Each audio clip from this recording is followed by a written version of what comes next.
앞을 보시고요. 우리 말씀의 제목을 함께 큰 소리로 읽습니다. 시작. 그리스도로 옷을 입으셨습니까? 아멘. 그리스도로 옷을 입으셨습니까? 라는 제목으로 말씀을 전하도록 하겠습니다. 오늘도 우리 주일 예배에 동참하신 우리 모든 믿음의 종들, 우리 가족들, 우리 지체들 축복합니다. 간절한 기대와 소망을 가지고 오셨죠? 아멘. 요즘 환절기라 그런지 좀 아프신 분들이 있는 것 같아요. 그래서 오늘도 좀 몇 분이 못 오신 것 같은데 건강들 조심하시기 바랍니다. 냉방병 조심하시고 또 더위 조심하시고. 지난 주 중에 참으로 안타까운 사건이 하나, 사고 소식이 있었죠. 광주에서 철거 중이던 5층짜리 건물이 대류변으로 무너지면서 그 옆에 정차하고 있던 버스를 덮쳤어요. 그래서 현재까지 9명이 돌아가셨고 8명의 부상자가 발생했습니다. 누구도 생각하지 못한 비극이 눈 깜짝할 사이에 일어난 거예요. 하루아침에 가족을 잃은 유가족들의 슬픔이 말로 표현할 수 없죠. 정말 하나님의 위로하심이 절실한 상황입니다. 근데 저는 이번 사건을 보면서 또 한 번 확인한 사실이 있어요. 뭐냐? 우리 역시 언제 어디에서 어떠한 모습으로 하나님 앞에 서게 될지 모른다는 사실입니다. 하나님께서 부르시면 그 모습 그대로 서야 돼요. 하나님 아직 저는 준비 안 됐어요. 좀 이따가 준비하면 다시 올게요 라고 할 수 없어요. 하나님께서 부르시는 그 순간, 우리의 코끝에서 호흡이 끝나는 순간 우리는 그 모습 그대로 하나님 앞에 서는 것입니다. 그러므로 사랑하는 여러분, 우리는 오늘 우리에게 주어진 삶을 그냥 살아서는 안 됩니다. 오늘 우리에게 주어진 삶은 하나님 앞에 서기 위해 준비하는 삶이 되어야 하는 거예요. 어떻게 준비합니까? 대단한 것을 이루고 대단한 열매를 맺는 것이 아니라 오늘 나에게 주어진 하루 동안 신실하신 하나님과 동행하는 거예요. 내게 주어진 삶의 자리에서 내가 감당할 일들을 성실히 감당하고 내가 사랑하고 섬겨야 될 사람들을 후회 없이 사랑하며 사는 것. 사도 바울의 고백처럼 한 영혼이라도 더 살리기 위해 우리의 삶을 다하는 거예요. 그것이 주님께서 우리에게 명령하신 자기 십자가를 지고 주님을 따르는 삶이요. 그렇게 살 때만 비로소 우리는 하나님 앞에 설 때 부끄러움 없이 서게 되는 것입니다. 그러므로 사랑하는 여러분, 오늘 우리에게 주어진 삶이요, 후회 없는 삶이 되길 바랍니다. 그래서 오늘 모여서 예배하는 거예요. 나를 향하신 하나님의 뜻이 무엇인가? 내 삶의 주인 되신 주님께 내 삶을 다 맡기고 오늘 말씀으로 나를 깨우치시고 깨닫게 하시는 주님의 은혜 누리기 위해서 말씀으로 내 삶이 다 정비되어서 치유되어서 다시 한 주 동안 어떻게 하면 하나님 앞에 부끄럽지 않은 삶을 살까, 그렇게 고민하고 결단하기 위해서 오늘 모였어요. 그렇지요? 바라기는 오늘 말씀을 통해 여러분의 믿음과 삶이 재정비되시길 바랍니다. 하나님께서 주시는 은혜로 충만히 채워지시길 바랍니다. 그래서 오늘부터 매일의 삶이 하나님의 뜻을 이루는 삶이요, 하나님을 만나기에 부끄럽지 않은 삶이 되시기를 주님의 이름으로 간절히 축원을 드립니다. 아멘. 자, 오늘 우리가 나눌 성숙의 주제는 바로 우리의 언행입니다. 우리의 말과 행실. 우리의 믿음은 반드시 우리의 언행으로 드러난다고 했죠. 그러므로 언행이 성숙하지 않으면 그 사람의 믿음은 아직 성숙한 믿음이라고 볼 수 없어요. 그래서 우리가 종종 이런 말을 듣잖아요. 그 사람 믿음은 참 좋아. 얼마나 뜨거운지 몰라. 그런데 말에 좀 실수가 있어. 여러분, 그거 좋은 믿음 아니에요. 그 사람 믿음은 참 뜨거운데, 좋은데, 남을 좀 배려하는 게 좀 약해. 절대로 좋은 믿음 아닙니다. 무슨 말이냐? 성숙한 언행으로 입증된 믿음만이 성숙한 믿음이에요. 그래서 우리 주님도 복음서 곳곳에서 뭐라고 말씀했어요? 좋은 열매를 맺어야 좋은 나무지. 좋은 열매를 맺지 않으면 절대로 좋은 나무가 아니다. 오직 열매로 그 나무를 아는 거야. 우리의 믿음도 똑같아요. 좋은 행실로 드러나는 믿음만이 좋은 믿음이에요. 성숙한 언행으로 드러나는 믿음만이 좋은 믿음입니다. 그래서 디모데전서 4장 15절에 바울이 디모데를 향해서 올해 우리의 주제잖아요. 우리 교회 성숙을 명령할 때 가장 먼저 뭐를 명령했어요? 말과 행실과 믿음과 사랑과 정절에 있어서 모든 믿는 자의 본이되라. 가장 먼저 명령한 것이 언행이었어요. 너희들 말이, 너희들 행동이 성숙해야 진짜 성숙한 믿음이야. 자, 여러분 오늘 말씀을 통해 우리의 말과 행동이 성숙한 언행으로 다시 회복되고 변화되길 바랍니다. 그래서 우리 주님도 우리를 향해서 그 유명한 말씀 명령을 하셨잖아요. 우리 다 아시지만 우리 한번 읽어볼까요? 마태복음 5장 16절 시작. 이같이 너희 빛이 사람 앞에 비치게 하여 그들로 너의 착한 행실을 보고 하늘에 계신 너의 아버지께 영광을 돌리게 하라. 아멘. 우리가 왜 착한 행실로 변화되어야 하는가? 우리의 착한 행실을 통해 사람들이 우리 안에 계신 주님을 보기 때문에, 주님께로 돌아오기 때문에 그래요. 그러므로 주 안에서 구원받은 자는 반드시 착한 행실로 변화되어야 됩니다. 선하신 주님께서 그 안에 들어오시기 때문에, 함께 하시기 때문에 그의 언행이 선해지는 거예요. 그러므로 사랑하는 여러분, 다시 한번 부탁을 드리는데요, 오늘 말씀을 통해 우리의 언행이 반드시 성숙한 언행으로 변화되어서 우리의 언행을 통해서 우리 주변 사람들이 주님께 영광 돌리게 되시기를, 주님께 돌아오게 되시기를 주님의 이름으로 간절히 부탁을 드립니다. 아멘. 오늘은 성숙한 언행 5번째 원칙을 좀 나누겠습니다. 먼저 본문의 상황을 좀 우리가 알아야 되는데, 바울이 교회를 향해 임박한 종말, 심판의 날을 말하고 있어요. 11절을 보세요. 본문 11절. 또한 너희가 이 시기를 알거니와 자다가 깰 때가 벌써 되었으니 이는 이제 우리의 구원이 처음 믿을 때보다 가까웠습니다. 그렇죠? 자다가 깰 때가 됐다. 이는 주님께서 이 땅에 다시 오시는 때, 종말의 날, 심판의 날을 말하는 것이죠. 그날이 지금 점점 가까이 오고 있다는 거예요. 지금도 그렇지만 바울 당시의 그리스도인들은요, 매일 주님의 재림을 고대했어요.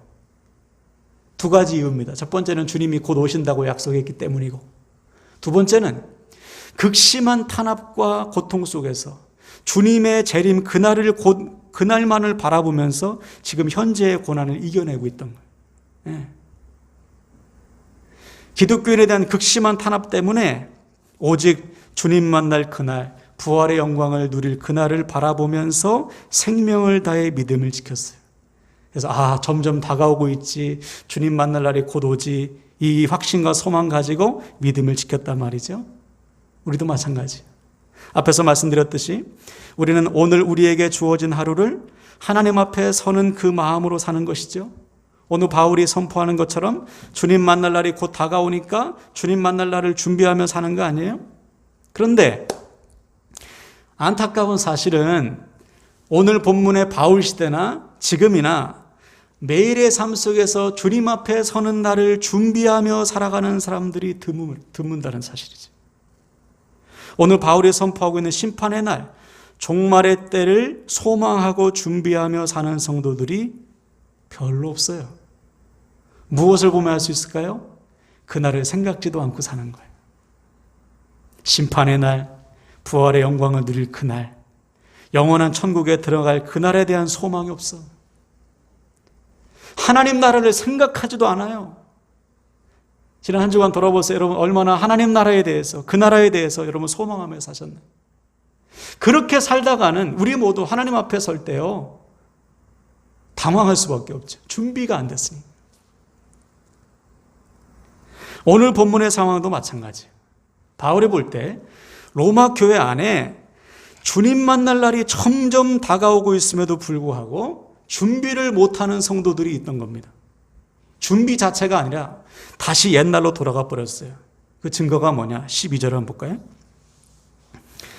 밤이 깊고 낮이 가까웠으니 그러므로 우리가 어둠의 일을 벗고 빛의 갑옷을 입자. 이제 곧 날이 밝아요. 주님의 날이 곧 다가온다는 것이죠. 근데 여전히 어디에 거하는 사람이 있는가? 어둠의 일을 벗어버리지 못하는 사람들이 있습니다. 여기서 어둠의 일이란 주님을 만나기 이전의 삶, 주님의 자녀로서 합당하지 않은 삶이에요. 자, 여러분 생각해 보세요. 절 보세요. 주님의 자녀는 주님을 만나는 순간 소속이 바뀌어요. 어둠에서 빛으로 옮겨집니다. 빛 대신 주님께서 그 안에 거하시기 때문에 그 인생은 그때부터 빛의 자녀로 사는 거예요. 빛의 자녀로 살 때 어둠에 거하던 자들이 빛으로 나아오게 되어 있어요. 세상의 빛으로 오신 주님께서 마태복음 5장에 보면 주님께서 제자들 향해 뭐라고 선포했죠? 너희는 세상의 빛이라 그랬어요. 빛 대신 주님께서 그 안에 거하시기 때문에 그 인생은 이제부터 소속이 바뀌었어요. 어둠에서 빛으로. 저와 여러분이 소속이 바뀌었음을 믿으시길 바랍니다. 네. 그러므로 이제는 빛의 자녀로서 빛의 갑옷을 입고 살아야죠. 그때 어둠에 거하던 자들이 우리의 빛된 삶을 보고 주님께로 돌아오는 거 아니에요? 그런데 로마 교회 안에 아직도 어둠의 일을 벗어버리지 못하고 또다시 예전의 삶으로 돌아가 버린 사람들이 있었단 말이죠. 그 모습을 본 바울이 애통하면서 말하는 거예요. 여러분, 왜 또다시 어둠의 일로 돌아갔습니까? 소속이 바뀌었는데 왜 또다시 어둠의 일을 벗어버리지 못하고 빛의 자녀롭게 살지 못하고 있습니까? 애통하는 마음으로 오늘 선포하고 있는 거라고요. 우리도 마찬가지. 여러분, 어둠의 일을 완전히 벗어버렸습니까? 혹시 우리도 아직 벗어버리지 못한 어둠의 일이 있지 않아요? 빛의 갑옷을 입고 빛의 자녀로서 살아 마땅히 어둠에 있는 자들을 빛으로 인도해야 될 우리가 또다시 예전처럼 어둠에 거하는 삶을 살고 있지 않냐 말이에요. 오늘 우리의 삶, 우리의 언행을 우리가 돌아봐야 됩니다. 자, 그럼 구체적으로 어둠의 일이란 어떤 것인가? 오늘 바울이 세 가지로 말하고 있어요. 13절 한번 보세요. 낮에와 같이 단정행하고 방탕하거나 술 취하지 말며 음란하거나 호색하지 말며 다투거나 시기하지 말고. 그렇죠? 로마 교회의 성도들이 아직도 벗어나지 못한 어둠의 일은 세 가지예요. 첫째, 방탕과 술 취함입니다. 방탕이라는 단어는 헬라어로 축제, 파티라는 뜻인데 점차 술 취함, 흥청망청, 흥청거림 이런 뜻으로 나중에 쓰여졌어요. 실제로 이 당시 로마 사람들은요, 술의 신을 섬겼습니다. 술의 신을 위한 파티, 축제가 있었어요. 그 신의 이름이 우리에게 익숙한 바카스예요. 바카스. 피로회복제. 여러분 많이 드시죠? 그 바카스가 바커스, 술의 신이라는 이름이에요. 예. 로마 사람들이 섬겼던. 그래서 바커스를 위한 축제가 열리면요, 온 로마 사람들이 술에 취해서 난잡한 파티를 즐겼다는 거예요. 거기에 누가 있었다는 거예요? 로마 교회 성도들이 껴가지고 놀고 있는 거예요. 빛의 자녀로서 합당하지 않은 삶인 거죠. 그래서 바울은 에베소서 5장 8절에서 단호하게 우리에게 명령합니다. 우리 한번 읽어볼까요? 에베소서 5장 8절 시작. 술 취하지 말라. 이는 방탕한 것이니 오직 성령으로 충만함을 받으라. 아멘. 구원받은 자에게는 술 취함과 방탕이 어울리지 않는다. 성령으로 충만한 자는 술을 쳐다보지도 않아요. 물론 술 한 잔 마신다고 어떻게 되지 않습니다. 지옥에 떨어지지 않아요. 그러나 거기에서 기쁨을 찾거나 위로를 얻으려고 하는 것 자체가 죄인 거예요. 왜 그렇죠? 술 취함과는 비교할 수 없는 기쁨과 위로가 누구에게로부터 와요? 하나님께로부터 오는데 엉뚱한 것에서 우리가 기쁨과 즐거움을 찾으려 하는 거, 이게 우상숭배거든. 그래서 이것을 단호하게 버리고 대신 성령의 충만을 구하라. 성령 안에서 기쁨과 즐거움을 구하라 이거예요. 그러므로 사랑하는 여러분, 오직 성령 충만하심으로 오직 하나님께로부터 주어지는 기쁨과 위로와 회복을 누리시길 바랍니다. 두 번째로 바울이 말한 어둠의 일은 음란과 호색이에요. 음란과 호색은 말 그대로 성적인 쾌락을 추구하는 겁니다. 이 당시 로마 사회가 얼마나 성적으로 문란했는지 기록에 의하면 남자들뿐만 아니라 여자들도 여러 명의 불륜남과 불륜을 저지르는 것이 사회적인 하나의 문화, 유행이었답니다. 그러니까 성적인 타락이 죄가 아닌 거예요. 그 정도로 로마 사회 전체가 성적으로 완전히 문란했던 사회였던 거죠. 이러한 사회 속에서 교회 역시 성적인 타락의 모습이 보였던 거예요. 그래서 바울이 쓴 편지 곳곳에 보면 교회를 향해서 음란과 호색을 버려라 그랬어요. 성도들이 예전 습관을 못 버리고, 왜냐하면 신전마다 다 공식적인 창녀들이 있었어요. 그래서 누구든지 돈만 내면 거기서 성적인 간음을, 이것이 합법적이 돼버리니까 성도들이 예전의 습관을 못 버리고 또 거기에 있는 거예요. 그래서 바울이 계속해서 곳곳마다 음란과 호색을 버리라고 명령했던 거거든요. 지금도 마찬가지. 교회 안에서 성적인 문제의 뉴스가 터질 때마다 정말 고개를 들 수 없어요. 어둠에 거하던 자들을 빛으로 인도해야 될 교회가 빛으로 나오는 사람들까지 어둠으로 몰아내는 거예요, 이것은. 다시 말해 성적인 범죄는 나만 무너지는 것이 아니고요, 내 주변 전체를 무너뜨리는 거예요. 우리가 잘 아는 다윗이 간음했을 때 다윗 주변에 얼마나 많은 사람들의 믿음이 무너졌을까요? 우리도 방심할 수 없는 것이죠. 그 예배자, 그 기도자가 무너졌는데 우리는 사단이 맘만 먹으면 우리를 무너뜨릴 수 있어요. 여러분 정신을 바짝 차리셔야 돼요. 늘 깨어서 싸워서 이기셔야 돼요. 그래서 우리는 성령 충만함으로 거룩하고 정결한 삶을 사시기를 주님의 이름으로 간절히 부탁을 드립니다. 마지막으로 어둠의 일은 뭐냐? 다툼과 시기입니다. 다툼과 시기. 이것은 서로를 미워하고 싸우는 거죠. 옆에 사람이 그냥 내 경쟁 상대야. 나에게 필요하면 붙들고 필요 없으면 가차없이 미워하고 싸우는 거. 서로 사랑하라는 주님의 가르침과 완전 다르잖아요. 원수까지 사랑하라. 주님께서 말씀하셨는데 미워하고 시기하고 다툰다. 그리스도인과 어울리지 않는 일인데 오늘날에도 교회 안에 얼마나 많은 사람들이 서로 미워하고 시기하고 다툽니까? 한 번은 제가 아는 목사님이 목회를 하시면서 큰 어려움을 한번 겪으셨어요. 오늘처럼 주일이 됐는데 성도들이 아무도 안 온 거예요. 몇 사람만, 목사님 식구랑 몇 사람만 앉았어요. 평소에 주일을 한 번도 빠지지 않던 분들이 안 오니까 얼마나 걱정돼. 그래서 예배 끝나자마자 전화했어요. 전화했더니 한 집사님이 우리 이제 교회 안 갑니다. 그런 거예요. 왜 그러세요? 물어봤더니 두 분 집사님이 서로 싸운 거예요. 열심을 내던 집사님 두 분이 서로 싸웠는데 아무것도 아닌 일을 들어보면 별것도 아닌 거예요. 진리를 가지고 싸운 것도 아닙니다. 그냥 사소한 것 가지고 다퉜는데 서로 틀어진 거예요. 그러다 보니까 이쪽 집사님을 따르는 사람과 이쪽 집사님을 따르는 사람이 그럼 우리도 안 갑니다 해서 하루아침에 교회가 완전히 없어질 위기에 처한 거예요.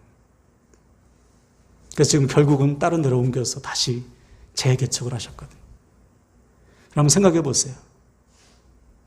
마땅히 서로를 사랑해야 될 주님의 가르침처럼 내가 너희를 사랑한 것처럼 너희도 서로 사랑하라.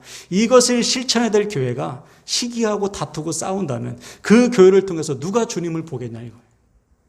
그 교회를 통해서 어떤 어둠에 거하던 자들이 빛으로 나옵니까?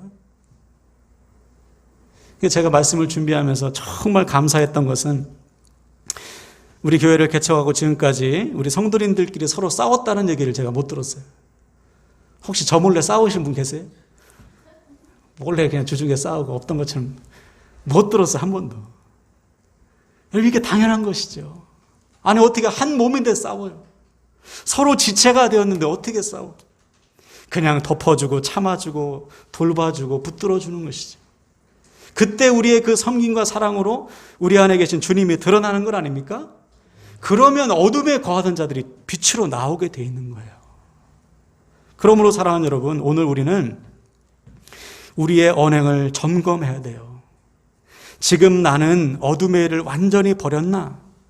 내 안에 술 취함과 방탕, 음란과 호색, 다툼과 시기와 같은 어둠의 일이 남아있진 않은가? 그래서 마땅히 어둠에 있는 자들을 빛으로 인도해야 함에도 불구하고 같이 어둠에 거하고 있지는 않은가? 빛 대신 주님을 따라 빛의 갑옷을 입고 빛된 삶을 통해 어둠에 거하는 자들을 빛으로 내가 인도하고 있나? 오늘 말씀을 통해 우리의 언행을 반드시 점검하고 회복되어야 되는 것입니다. 지난 주중에 TV를 보는데 놀면 뭐하니? 라는 프로가 재방송을 하고 있었어요. 거기에 권호중 씨가 나왔는데 보신 분도 계시죠? 이분이 거의 한 2년 만에 방송에 출연했다고 하면서 자신이 변했대요. 예전에 그렇게 즐기던 음란한 이야기, 일명 19금 이야기를 이제 안 하고 그렇게 좋아하던 술을 끊었어. 그리고 인생의 좌우명이 하나님 말씀과 아내 말을 잘 듣자라고 바뀌었대요. 우리 남편들 새겨 들으세요. 하나님 말씀과 아내 말을 잘 듣자.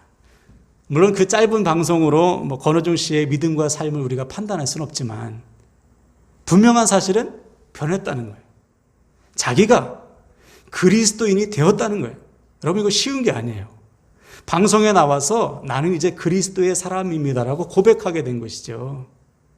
바로 이것이 오늘 바울이 우리에게 명령하는 말씀입니다. 우리는 누구나가 인정하는 그리스도인으로서 살아야 하는 거예요. 그저 말로만 나는 그리스도인이야 이게 아니고 어둠의 일을 완전히 벗어버리고 빛의 갑옷을 입은 사람처럼 빛 대신 주님께 속한 삶을 살아가야 되는 것입니다. 이거 우리의 책임이에요. 책임. 그래서 14절을 보세요. 제가 읽겠습니다. 오직 주 예수 그리스도로 옷 입고 정욕을 위하여 육신의 일을 도모하지 말라. 따라합시다. 예수 그리스도로 옷 입고. 이것이 해답이에요. 무슨 말이냐? 우리는 구원받은 순간 옷을 갈아입었습니다. 구원받은 순간 우리는 옷을 갈아입었어요. 어둠의 옷을 벗어버리고 예수 그리스도로 옷을 입었어요. 할렐루야. 네. 예수 그리스도의 유니폼을 입었다는 거예요. 우리 주변에도 여러분 유니폼을 입은 사람들이 있죠. 경찰들은 경찰 유니폼을 입는 순간부터 은퇴할 때까지 경찰로 사는 겁니다. 의사들은 의사 가운을 입는 순간부터 의사의 사명을 감당하는 거예요. 오늘 바울이 예를 들은 갑옷 입은 군인들은 군복을 입은 순간부터 군인으로서 사는 거예요. 우리도 똑같아요. 예수 그리스도의 사람이 된 순간부터 우리는 예수 그리스도의 유니폼을 입고 사는 거예요. 무슨 말이냐? 이에 합당한 삶, 책임을 지는 삶을 살아가야 된다는 거예요. 네. 그래서 우리가 말하는 것도 주님께서 말하게 하심을 따라 말하고 행동하는 것도 주님께서 이끄시는 대로 행동하게 되는 거예요. 이게 주님의 유니폼을 입은 사람이에요. 최근에 우리가 뉴스 봤잖아요. 군인이 군복 입고 죄를 저지르면 그 죄가 큰 거예요. 책임을 져야 되기 때문에 우리도 마찬가지예요. 우리가 누구나가 인정하는 그리스도인 아닙니까? 우리가 교회 다니는 거 다 알잖아요. 그러면 우리는 어디에 있든지 유니폼을 입고 사는 거예요. 빛의 갑옷을 입고 사는 거예요. 남들에게 보이지 않지만 우리의 이마에 우리의 온몸에 예수 그리스도라고 쓰여 있어요. 메이드인 이제 예수 그리스도예요. 우리는 주님께서 다시 만드신 인생 아닙니까? 그에 합당한 삶, 책임을 지는 삶을 살아야죠. 그래서 빛에 거하는 사람들을 어둠에 거하는 사람을 마땅히 빛으로 인도해야 되는데 우리가 그 복음의 문을 막아서는 안 되는 거예요. 그러므로 사랑하는 여러분, 오늘 우리는 반드시 결단해야 됩니다. 혹시 내 안에 남아있는 어둠의 일이 있습니까? 여러분 이 시간에 모두 벗어 던지시길 바랍니다. 이제는 그리스도로 옷을 입는 거예요. 내 안에 계신 주님을 따라 사는 것입니다. 그때 우리의 언행을 통해 어둠에 거하던 자들이 빛 대신 주님께로 돌아오게 돼 있어요. 여러분 집에서도 입으셔야 돼요. 오늘 예배 끝나자마자 탁 벗고 난 자유야 이것이 아니고 주님 앞에 서는 그날까지 우리는 이 옷 못 벗어요. 유니폼을 입고 가정에 있든지 직장에 있든지 학교에 있든지 사람과의 관계 속에서 예수 그리스도로 옷을 입은 사람답게 사는 것입니다. 그때 반드시 그들이 우리 안에 계신 주님을 보게 될 것이고 우리의 언행을 통해 어둠에 거하던 자들이 반드시 빛 대신 주님께로 나아오게 될 줄로 믿습니다. 아멘, 아멘.